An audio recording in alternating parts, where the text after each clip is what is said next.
자, 그 다음에 두 번째 보도록 할게요. 우리가 이제 DSN이라는 용어가 나오죠. 이제 도메인 네임 서버라고 우리가 얘기를 하고요. 홈페이지를 직접 여러분들이 도메인을 구매를 해서 그 다음에 서버를 또 임대를 해가지고 서비스를 하거나 홈페이지를 구축을 해본 사람이라고 한다면 잘 알 수 있는 내용입니다. 그렇지만 그걸 한 번도 안 해봤다라고 한다면 좀 이야기가 좀 약간 그냥 말로만 우리가 표현해서 들었지 실질적으로 적용해 본 경우는 모를 수도 있어요. 저 같은 경우는 이제 직접 웹사이트를 만들고 그 웹사이트 홈페이지 우리가 직접 만들어서 동작시키고 이러니까 할 수 있지만 전혀 안 해본 사람들 같은 경우는 뭐 용어는 한 번쯤 들어보고 아 그건 그런가 보다라고 얘기를 하겠지만 실질적으로 이걸 어떻게 하는지 모르는 경우도 많습니다. 그래서 그거는 실제 홈페이지를 구성을 해서 만들어 보고 이렇게 해봐야만 알 수 있는 부분이니까 모를 수도 있겠죠 당연히. 그래서 여러분들도 기회가 되면 한 번 정도 만들어 봐서 운영을 해보면 더 잘 알 수 있을 거라고 보고요. 주로 이 도메인 네임 서버는 결국은 우리가 IP라고 하는 네트워크를 연결하려면 이제 IP라는 주소가 필요했었고 그 IP의 주소는 아까 원 바이트씩 총 4바이트로 해서 구성이 되어 있다라고 얘기를 했었죠. 그래서 물론 이제 요 IP도 현재 이제 4바이트긴 하지만 이게 너무 이제 4바이트 가지고도 전 세계에 많은 나라들이 쓰고 있다 보니까 IP가 부족한 이제 상태가 된 거죠. 그래서 이제 IPv6로 해서 이제 2바이트가 더 추가가 됐어요. 그래서 예전에는 이제 요 4바이트로 구성이 됐지만 이제 2바이트가 더 추가돼서 이제 6바이트 정도 구성이 돼서 이제 그거를 이제 뒤에다가 V, 뭐 4, V6 이렇게 이제 용어를 붙입니다. 그래서 그거는 이제 뒤에 다시 구조나 이건 다시 설명을 나오니까 그때 다시 보도록 하고요. 어쨌거나 요 IP 어드레스가 이제 이런 숫자로 이루어지다 보니 그 숫자를 우리가 이제 영문자나 이런 영문으로 맞춰서 변경을 해줬던 거죠. 그래서 여러분들이 지금 현재 쓰고 있는 웹페이지에 그런 숫자, 그 영문자나 이런 걸 가지고 접속을 했던 거죠. 그렇지만 걔가 접속을 하려면 누군가가 연결시켜주는 서비스 프로그램, 서비스를 해줘야 하는 거죠. 그래서 도메인 네임을 IP하고 같이 연결시켜주는 이런 역할을 하는 게 이제 도메인 네임 서비스고요. 그때 이제 우리가 이것도 이제 돈을 줘야 합니다. 그래서 돈을 줘야만 서비스를 해주고요. 가끔 돈을 안 내면 이게 이제 사라져 버리죠. 그래서 그런 이제 비용적인 부분이 있고요. 그 다음에 어떻게 보면 이 도메인 네임을 예전 같은 경우는 이름 좀 좋은 거는 미리 사놓고 그 유명한 회사들이 사가는 경우가 있거나 이랬었죠. 지금도 그래. 지금도 이거를 어, 그 일반 저런 도메인 네임 서비스를 해주는 업체가 많은 도메인 네임을 사놓고 그걸 판매를 하고 있어요. 그래서 미국에서 파는 것들을 대체 보면은 상당히 비쌉니다. 거의 한 1,000만 원대까지 가는 경우도 있고 아주 뭐 그렇게 유명하지도 않은 것도 비싸더라고요. 몇백만 원에서부터 몇천만 원까지 이렇게 팔아요. 근데 어쨌거나 이게 이제 유지를 하려면 1년 유지비가 계속 나가기 때문에 그냥 막 잡아놓는다고 되는 건 아니죠. 그래서 어쨌거나 이제 그런 스토리들을 가지고 있으니까 좀 알아놨으면 좋겠고요.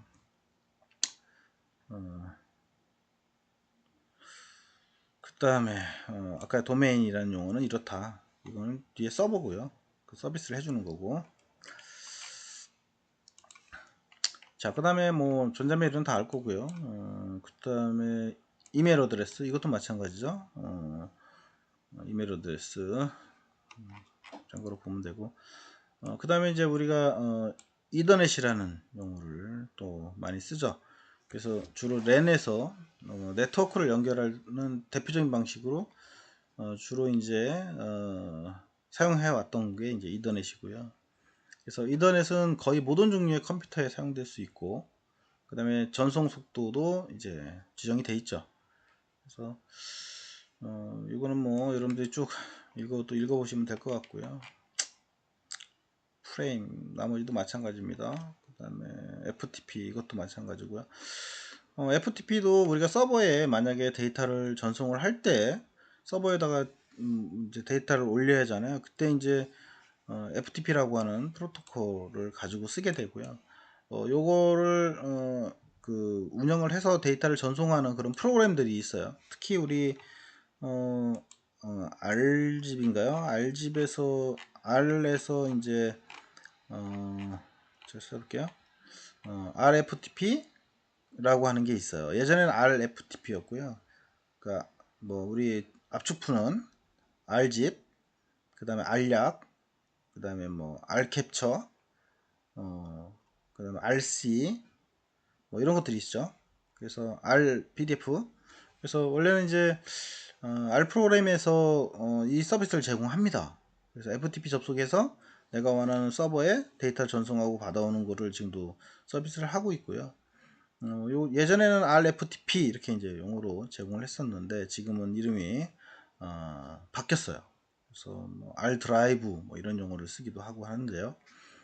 혹시나 그거는 다음에 혹시 쓸 일이 있으면 그때 다시 한번 공부를 해서 활용하시면 될 것 같아요. 어쨌거나 얘가 하는 역할은 뭐다?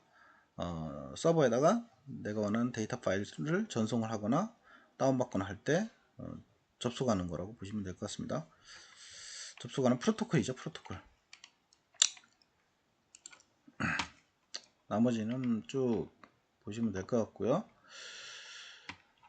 그 다음에 주로 이제 게이트웨이라는 용어도 우리가 많이 쓰는데 이것도 뭐 용어는 좀 알아놔야 할 것 같고요. 얘가 하는 역할은 서로 다른 형태의 네트워크가 이제 연결돼서 정보를 주고받기 위해서는 이제 중간에 통역사가 필요한 거죠. 그런 통역사 역할을 하는 게 이제 요 게이트웨이가 하는 역할이라고 보시면 될 것 같아요. 그래서 뭐 쭉 읽어보시면 될 것 같고요. 이것도 그 다음에 이제 홈페이지는 뭐 다 아는 거니까. 그 다음에 HTML도 마찬가지예요. 이것도 하이퍼 텍스트 마크업 랭귀지 이렇게 영어를 붙입니다. 그 다음에 이제 HTTP 이것도 다 아는 내용일 거고요. 그 다음에 하이퍼링크 하이퍼링크라는 용어도 좀 많이 나오죠. 이것도 각 단어들 사이에 이제 연결 기능을 부여해서 관련 내용을 서로 쉽게 검색할 수 있도록 해주는 역할을 하는 게 하이퍼링크다. 이것도 뭐 그냥 한번 훑어보시면 될 것 같고요. 그 다음에 이제 하이퍼텍스트.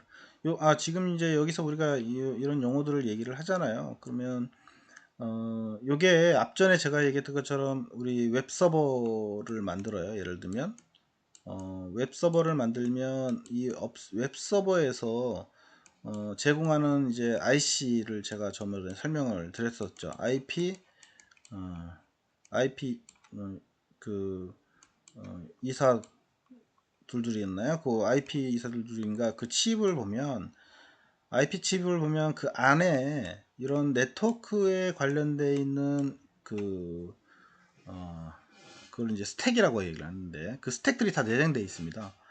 그래서 지금 얘기했던 이런 프로토콜이나 이런 것들을 활용할 수 있도록 다 제공을 해줘요. 기본 틀도 다 제공해주고 이때 사용되는 프로그램도 그렇고 그 프로토콜도 그렇고 다 제공해줍니다. 지금 얘기했던 것들은. 그래서 사용자는 그럼 어플리케이션을 짜는 사용자가 되겠죠. 그 어플리케이션을 짜는 사용자가 그 프로토콜을 갖다가 내가 그냥 적용을 해서 데이터 보내고 받고 이렇게 하면 됩니다. 그러니까 지금 설명했던 것들이 다 내가 100%다 짜야 하는 건 아니고 기본 리소스들이 다 제공이 돼요. 그래서 그 리소스를 가지고 우리가 쉽게 이제 작성을 하는 거죠. 대신 각각에 대한 용어나 의미는 좀 알고 있어야 하기 때문에 여기서는 지금 그 부분을 설명하는 거고요. 그 웹서버 프로그램을 짜는 거는 이제 그 또 다른 마이컴의 개념이긴 한데, 마이컴 내부에 이런 네트워크를 할 수 있도록 하는 구조가 들어가 있다. 이렇게 보시면 될 것 같아요. 그래서 일반적으로 우리가 마이크로 프로세서 쓰면은 그냥 펌웨어 기반으로 해서 프로그램을 짜가지고 뭔가를 구동시키잖아요. 근데 여기서 제공하는 요 네트워크 칩은 그 안에 마이크로 프로세서의 기능도 들어가 있고 이제 네트워크의 기능도 같이 들어가 있는 거죠. 그래서 쉽게 네트워크를 통해서 우리가 이제 제어를 할 수 있는, 그리고 얘가 큰 PC가 아니어도 하나의 서버와 같은 역할을 할 수 있도록 해주기 위해서 사용되는 거예요. 아주 조그만치만 이런 조그만 마이크론 보드가 하나의 서버가 되는 거예요. 서버. 그래서 그 서버 안에 우리가 이제 앞전에 배웠던 그런 이제 웹 브라우저에 그런 역할을 다 넣어서 먼 거리에서 그 서버를 접속을 해서 내가 이제 제어를 하게 되는 거죠. 요게 이제 모든 그 IoT의 기본 핵심이고요. 그래서 그냥 마이크만 가지고 뭔가 제어한다? 이거는 이제 할 수가 없는 거죠. 그래서 마이크론 플러스 거기에 이제 해당하는 이런 네트워크에 대한 그런 구성들이 다 내장되어 있기 때문에 쉽게 프로그램 짜는 거지. 뭐 네트워크 이런 프로토콜 다 만든다라고 하면 이제 뭐 시간도 그렇고 할 수가 없겠죠. 그래서 요즘 이제 여러분들이 그 아두이노나 이런 뭐그 라즈베리 파이나 이런 걸 사용해서 네트워크를 접속을 해서 쓸 수 있는 게 쉽게 되는 이유 중에 하나가 기존에 있는 리소스를 바로 이용해서 쓰기 때문에 그렇다고 보시면 될 것 같아요. 그다음 나머지는 뭐 쭉 읽어보시면 될 것 같고, IP 어드레스도 마찬가지고 아까 얘기했고요. 다음에 IP 어드레스는 저 뒤에서 다시 설명합니다. 그때 더 자세히 살펴보도록 하겠습니다. 그 다음에 자바 언어, 이거 아까 뭐 얘기를 했었죠. 그래서 결국은 뭐다, 운영체제를 지원하는 그런 언어다, 이렇게 보시면 될 것 같고요. JPG 이것도 뭐 그래픽을 전송하기 위해서 많이 쓰고 있죠. 참고로 알아놓고요. 나머지는 뭐 다 아는 내용이니까, 로그아웃 이것도 마찬가지고, 메일링 리스트 이것도 마찬가지고, 그 다음에 엠팩, 우리가 이제 영상이 있으면 요 영상 얘기도 사실은 더 깊게 들어가면 좋은데, 우선은 뭐 요 용어만 나왔기 때문에 여기서는 용어만 설명하고, 차후에 뒤에 영상에 대해서 얘기 나오면 뭐 mp4든 뭐든 다 설명을 좀 하도록 그렇게 하고요. 여기서는 이제 동영상에 이제 압축 기능이 이제 압축을 할 수 있는 그런 장점을 가지고 있어서 우리가 이제 동영상 처리할 때 이제 에펙을 많이 쓰고 있다. 이 정도까지만 알아두시면 될 것 같습니다. 나머지는 그냥 읽어보시고요. 그 다음에 이것도 옛날에 나온 용어니까 이거는 여기서는 큰 의미가 없을 것 같고요. 그냥 읽어보세요. 이거는. 그 다음에 이제 네트워크 파일 시스템 NFS라고 하는 용어를 쓰고 있는데요. 이거는 자신의 컴퓨터에 저장되어 있는 정보들을 언제라도 수시로 이제 불러내서 볼 수 있는 거를 말하고요. 그래서 이제 그 멀리 떨어져 있는 그런 컴퓨터의 정보를 이제 이용하려면 네트워크를 연결을 해서 필요할 때마다 접속을 해서 이제 가져오는 번거로움을 이제 해결을 해서 쓰는 게 이제 이 NFS라고 하는 겁니다. 그래서 자신의 컴퓨터에 저장되어 있는 정보를 불러오는 거죠. 그러니까 이게 이제 뭐냐면 그 한번 이렇게 다운을 받잖아요. 그러면은 매번 다운받아서 하면은 이게 속도가 오래 걸릴 거 아니에요. 그래서 기존에 받았던 거를 계속 받아 놓고 다시 접속을 하게 되면 내 컴퓨터에 이제 저장됐던 거를 불러와서 바로바로 보여주는 거죠. 그래서 우리가 가끔 이제 네트워크에 접속을 한 다음에 다시 재접속을 하거나 할 때는 빨리빨리 더 올라오죠. 그게 이제 요것 때문에 그렇다라고 보시면 될 것 같아요. 나머지는 뭐 그냥 읽어보십시오. 그 다음에 패킷도 마찬가지고, 이 패킷은 뒤에 이제 네트워크 패킷의 그 구조 설명할 때 다시 얘기할 거예요. 어쨌거나 그냥 네트워크에 데이터를 보내는 게 그냥 보내는 게 아니고, 앞에 헤더도 있고 테일러도 있고 중간에 데이터 전송하는 것도 있고 그 다음에 에러 체크하는 것도 있고, 이 중간중간 사이에 엄청나게 많은 끼어 있어요. 그래서 데이터 보낼 때 이제 내가 이제 타겟 어드레스, 그다음에 보내는 어드레스 이런 것들이 다 정보가 이 안에 포함돼서 전송이 됩니다. 그래서 그 패켓의 구조가 네트워크 패켓의 구조가 어떻게 이루어졌느냐에 따라서 다양한 형태의 구조가 나오고요.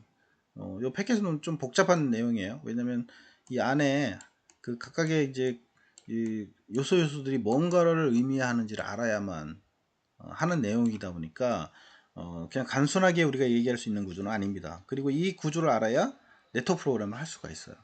그래서 다음에 이 패켓 부분은 상당히 중요한 구조를 차지하기 때문에 우리가 꼭 이제 알아둬야 하는 부분이 있고요. 어쨌거나 이 속에는 뭐다? 결국은 그게 있다. 내가 보내는 전송하는 데이터가 가야 하는 목적지, 타겟 어드레스.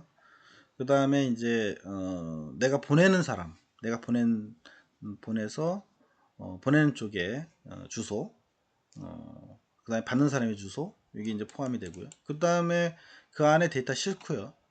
그리고 그 다음에 이 데이터가 에러가 있는지 없는지 체크하는 에러 체크 부분이 들어있고요. 그 다음에 이제 데이터가 끝났는지 안 끝났는지 또 서로 핸드쉐이킹 하는 부분이 또 들어가고, 이렇게 이제 요거를 구성을 하는 거에 따라서 어떻게 구성할 건지 결정이 나 있고요. 이제 이런 네트워크 개념이 아니고, 만약에 여러분들이 마이컴에서 뭔가 데이터를 주고받아서 통신을 한다 라고 했을 때 그 통신의 프로토콜을 우리가 만들죠. 그때 이 패켓을 어떻게 구성할 건지를 내가 직접 작성을 해서 시스템과 시스템 간의 데이터를 주고받아서 뭔가 처리할 때 이런 패켓의 구성을 해서 많이 하죠. 그때는 이제 내가 원하는 패켓은 내가 만드는 게 되는 거죠. 뒤에서도 제가 그 패켓 구성한 예가 하나가 있어요. 제가 해놓은 건데 그때 이제 다시 한번 패켓 구성에 대해서 설명을 할 기회가 있을 것 같아요. 그때 보도록 할게요. 패스워드는 뭐 그냥 읽어보시면 될 것 같고요. 그 다음에 요거 POP 서버, 이거는 주로 인터넷에서 메일을 받을 수 있도록 담당하는 컴퓨터를 이제 POP3 서버라고 얘기를 합니다. 팝 이렇게 얘기하는데, 약자는 이제 포스트 오피스 프로토콜의 약자에서 왔고요. 결국은 이제 메일을 주고받을 때 쓰고 있는 그런 서버라고 보시면 될 것 같아요. 나머지는 뭐 쭉 읽어보시면 될 것 같고, 프로토콜 서로 사람도 서로 언어가 서로 다르면 대화가 안 되듯이 이럴 때 이제 프로토콜을 정해서 데이터를 주고받는 하나의 컴퓨터 간의 이제 의사소통을 하는 역할을 한다라고 보시면 될 것 같고요. 프로토콜의 역할은 그 다음에 프록시라는 게 있어요. 이것도 용어를 좀 알고 있어야 하는데 요거는 주로 이제 우리가 인터넷을 사용을 할 때 보면 어때요? 속도가 어떤 경우는 뭐 빠를 수도 있고 어떤 경우는 느릴 수도 있죠. 그래서 그럴 때 이제 아마 속도가 느릴 경우에 한참 기다려야 이제 인터넷에 데이터를 다 받아서 보여줄 거예요. 요게 이제 네트워크의 전용 회선에 따라서도 다르고요. 그 다음에 그 하는 네트워크를 하는 네트워크 모뎀의 속도에 따라서도 다르고 여러 가지 이제 원인이 있죠. 그렇지만 이러한 속도 문제를 해결하는 방법 중에 하나가 이제 프록시예요. 프록시라고 하는. 그래서 중간에 이제 어떻게 데이터를 전송하는 속도를 빨리 할 수 있느냐라고 하는 거.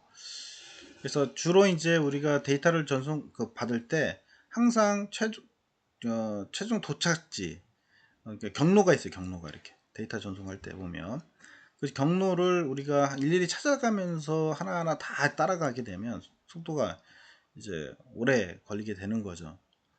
그래서 중간에 이제 경유하는 서버가 중간중간 서버가 있으면 그 서버가 그 자료를 가지고 있다가 읽어오면 더 빠른 속도로 우리가 데이터가 받아지는 것처럼 느껴질 수가 있겠죠. 그런 역할을 하는 거가 이제 프록시라고 보시면 될 것 같아요. 참고로 좀 알아두시고요. 나머지는 오케이. 그 다음에 뭐 라우터라고 하는 거는 두 개 이상의 네트워크를 연결할 때 이제 패켓을 전송하는 역할을 하는 거를 우리가 이제 의미한다는 거. 나머지는 좀 읽어보시고요. 서버는 뭐 다 한 번 정도 다 얘기한 내용이니까 아실 거고, 어쨌거나 우리가 이제 지금 네트워크를 통해서 연결하는 요 마이컨 보드 IP202 IP202들도 서버예요. 서버. 그게 이제 우리는 이제 웹을 많이 하기 때문에 웹 서버라는 용어를 붙이는 거고요. 어쨌거나 이제 서버는